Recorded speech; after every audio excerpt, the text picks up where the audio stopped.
Hi, I'm Coach Corey Wayne, and this is my video coaching newsletter. And the topic of today's newsletter is going to be alpha versus beta mindset. Well, I had two YouTube comments that I saw over the past week that I thought were just brought up some great mindset points that I wanted to point out, because when people talk about themselves or they say things about themselves, they give away their belief system. They give away how they view themselves. And remember, people are going to act consistently with how they view themselves to be, and it doesn't matter whether it's accurate or not. So the question, a lot of people say, well, an alpha male is somebody who goes around beating people up. Well, that's not really the case. An alpha male or an alpha female is somebody who decides what they want and then resolves to pay the price to go and get it, despite all the haters, despite all the bitching, despite all the people telling them that their ideas are crazy. So I got a quote that I wrote, and we're going to go through these two emails, because when I'm shooting this video, is Monday, and I know probably the majority of the people that are watching this are at work, and they probably have goals and dreams and things that they want to accomplish. And it's about starting the week out right and being productive, not just busy, but being productive.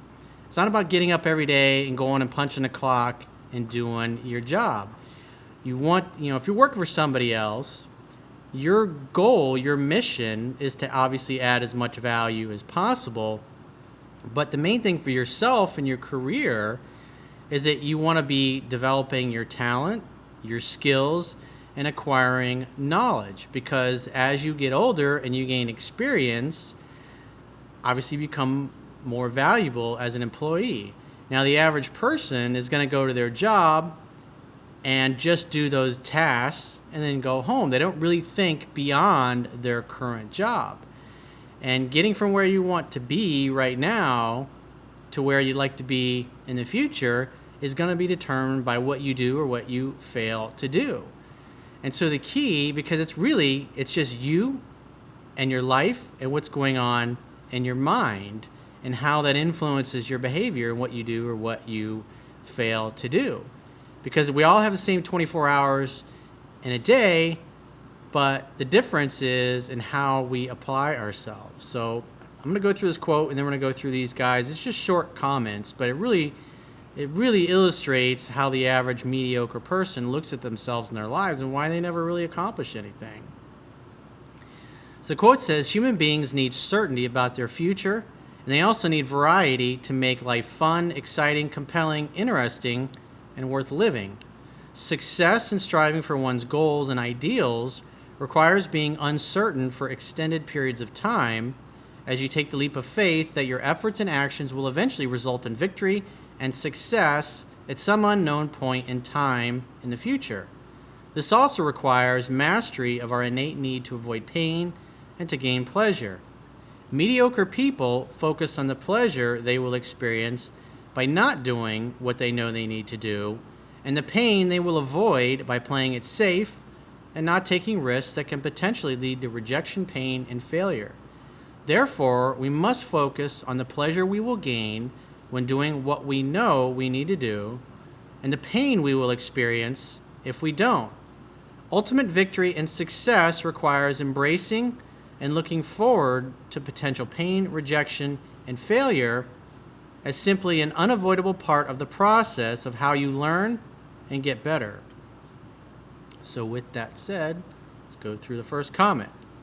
So you can tell this guy's a little bitter, he's a little upset, he's a little pissed off, and if you've been watching me for a while, you know I talk a lot about the people that you surround yourself with. And you can see the mindset of this guy is the typical average mediocre person. And so when you start going for the things that you want in life, these people that you thought were your friends and on your team and really cared about you, this is how they're going. A lot of them are going to react, and then you're going to realize who's really on your team.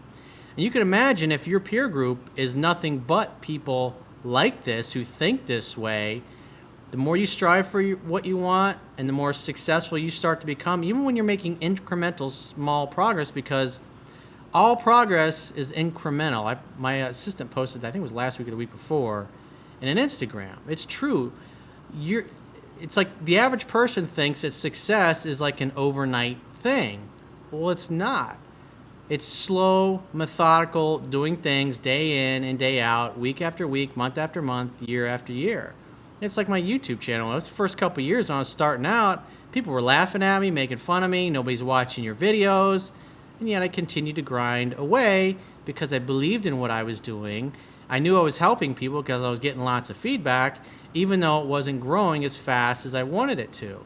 And I've seen lots of people come and go trying to do what I do or even trying to imitate it, and they just don't stick with it because the reality is they weren't really committed to it in the first place. It's a lot easier to give up and play it safe in life than to keep grinding on year after year when people around you are snickering and sneering at you behind your back. Because even the most successful person, myself included, I have doubts. There's days I get up and I don't think I'm going to get where I want to be. I mean, if you've read my book, Mastering Yourself, then you know that I had it took a lot longer to get to where I am when I started out. So I'm going to go through this first comment here. And this particular guy says, I'm sorry, but I really tune out Corey when he starts talking about all these fancy things and this lavish lifestyle he has. Translation, what is he basically saying? Corey, please shut up because your success is a reminder of my lack of success. So, and then he continues on, it does nothing for me. I get it. He found something that he was passionate about, and sure, through hard work, risk, and sacrifice, he became successful. Well, so far, do you think this guy sounds like somebody who believes that he can get from where he is to where he wants to be? No. So what's he doing? He's trying to bitch, and he's trying to label me because this soothes his ego. It allows him to go, it's not my fault. It's not my fault I'm not where I want to be. And this guy, Corey, he's just, I can't be like that, or he's just different. So he says, it does nothing for me. I get it. He found something that he was passionate about, and through hard work, risk, and sacrifice, he became successful. But there are a lot of people out there that are passionate about things that do not, unfortunately, pay as well as a real estate mogul or a life coach. So I feel very uncomfortable, and therefore that's why he wants me to shut up. I feel very uncomfortable when Corey talks about living amongst the rich and stuff like that. Well, again, if you've read my book, that you know that I went from being very successful and rich and well off to basically fucking waiting tables for 10 months and sleeping on my dad's couch. And in those several years that I was sleeping on my dad's couch, I had lots of people laughing at me and snickering at me, people that knew me back when I was really successful. And it made them feel good about the fact that I wasn't doing so well at that particular point in time. But once I eventually succeeded again, now they're all like, hey, dude, will you invest in this business with me? What do you think about, they all want to hang out now. They all want to talk to me. They all want, hey, buddy, I always knew you'd make it. And I'm thinking, yeah, I remember how you were last time around. And so he says, but there are a lot of people out there that are passionate about things that do not, unfortunately, pay as well as being a real estate mogul or a life coach. So again, he's telling, this is his story. This is not my story. But if you're having doubts in your life and you got somebody saying things like this and you're not where you want to be yet, those types of things are going to affect your mindset. He says, so I feel very uncomfortable when Corey talks about living. Again, this is all a reflection of how he feels about himself. He says, I mean, the things I'm passionate about are never going to lead to wealth on this kind of level, and so I'm finding it very difficult to make the connection. Again, it's easier just to give up and to not do anything and say, Corey, he's different, or he inherited it that way, or he was just born with a silver spoon in his mouth. And so he can't even start. I mean, look what he says. The things I'm passionate about are never going to lead to wealth. So if that's his belief, do you think he's really going to look into? Do you think he's going to look for somebody in his field or his industry that's balling out? I mean, when I started out and my book wasn't selling very well and people were laughing at me, I took a step back. There's lots of people that have made a lot of money selling books for a living.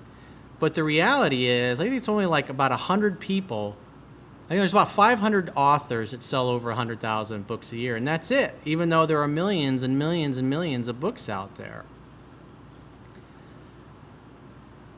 And so therefore, I mean, you could look at it and say, well, you know what? Because Corey's so successful, if he did it, that fucking shaved that fuck, I know I can do it. If that guy can do it, I can do it. But that's not how he's looking at it. He's looking at it, instead of looking at me as somebody that's made it and somebody to emulate, he's looking at it as a reason to be butthurt and upset and say, well, I'll never be like that. And so if he's never like that, he'll never look for ways to make things happen.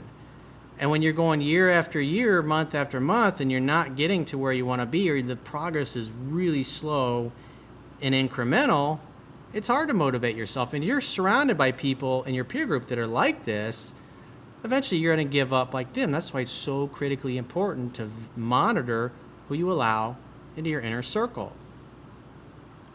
The reality is like when you want to achieve success, the reality is most people aren't going to do what's necessary. And you want to model the success of other people. So who are the most successful people in your industry? Success and making money come as a result of adding value. And so as you learn to add value and you grow your skill set, you grow your talent, or your talent stack, as Scott Adams says, you become more valuable to potential employers. And therefore, the more value that you can add, the more your compensation is going to grow. But the mindset of this guy is a typical person. He learns a simple job, and that's it. He gets up, he goes to work, and he gets his paycheck, and he comes home. And that's his lot in life. Which brings up the next YouTube comment. This guy says, Corey, some people just work crappy jobs, and there is nothing they can do about it. You're right. Absolutely right. If that's what you believe, you're absolutely right. You can't change your destiny and your trajectory. I worked crappy jobs in my life, and I still made it because I was willing to do the things that most people are not. It's like when it comes to like health or juicing vegetables. You know, I've seen people snickering and sneering about my new book about the juicing recipe and making smoothies and eating healthy and exercising. People just won't do those things. You know, I've got friends and family. You know, even my own father, he juices vegetables, but he doesn't do it consistently because he's lazy. Even though every time he juices, he's like, God, I feel so much better. I feel so much better when I drink this stuff. I sleep better. My mind is sharper. But yet he doesn't do it. Why? It's all about how we perceive ourselves, how much we love ourselves, how much we care about ourselves. And like for me, it's like goes back to the pain and pleasure principle. It's like, why do I do these things? Why am I year in, year out for going back? I started juicing vegetables. I think it was like 2001, 2002 is when so we're talking like 17 years I've been doing this and eating this way and enjoying the health benefits because I had a lot of health problems when I was younger, and I don't have any of those problems anymore. So for me, the pain of experiencing not being healthy and the pleasure of how good I feel, it's like when I get up and I do things that I really don't feel like doing, I think about the pleasure I'm going to gain from those things and the pain I'm going to avoid. It's like, so these particular guys, to them, learning something new or thinking beyond their current job or what's my next job after this? If my current employer won't give me the opportunity I want, then in your spare time, you should be out looking for a new employer who will give you that opportunity. But to the average person, looking for a new job is pain. And it's uncomfortable. What if they reject me? What if they don't like me? What if I try for 100 different jobs and they all tell me no? The average person just gives up and they stay in a mediocre lifestyle. Well, maybe it's 101 jobs you got to apply for. Maybe it's 150, maybe it's 200. The bottom line is you have to keep moving forward. You have to believe in something is going to eventually pay off. So you got to keep grinding. You got to keep moving forward. And so if you'd like to learn about how I did it, you can read my book. This is the hard copy that's also available in paperback.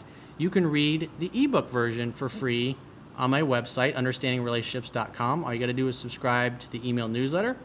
You'll get an email, and then you just got to click the confirmation link in the email that you want to subscribe. You can also, if you're more inclined to do an audiobook, you can get the audiobook version if you do an Audible free trial.